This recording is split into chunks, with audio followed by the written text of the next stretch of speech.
Bé, avui volem fer un acte en el qual posem l'opinió de diverses persones per revisar una mica el tema de com està el català dins del sector de la salut, no?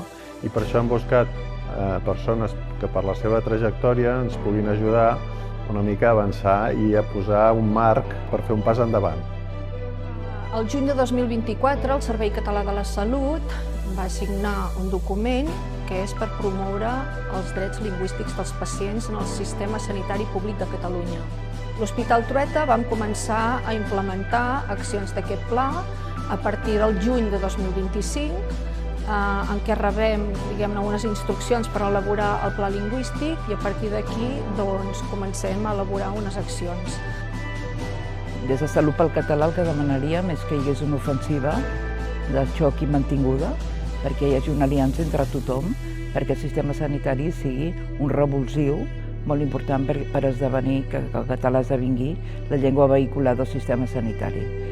I això necessita la complicitat, òbviament, dels professionals sanitaris, dels pacients o ciutadans i ciutadans en l'hora de les dues coses, també per descomptat de les institucions sanitàries i també del govern de la Generalitat o diferents departaments, especialment el Departament de Salut implicats.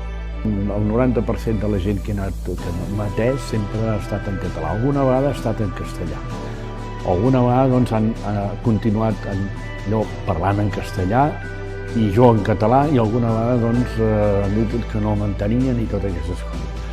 No hi ha hagut mai violència. Normalment jo he continuat en català i els metges m'han atès molt bé. De la mateixa manera que sempre volem i sempre hem volgut tots i tots els actors en el món sanitari que la sanitat que donem, que els serveis que donem siguin de qualitat, en aquests moments queda clar que una atenció en català és una atenció de qualitat. I per tant, preservar i tindre el català a l'hora de fer l'atenció sanitària és una mostra més de qualitat. No tindre'l és no treballar amb la qualitat que és exigible.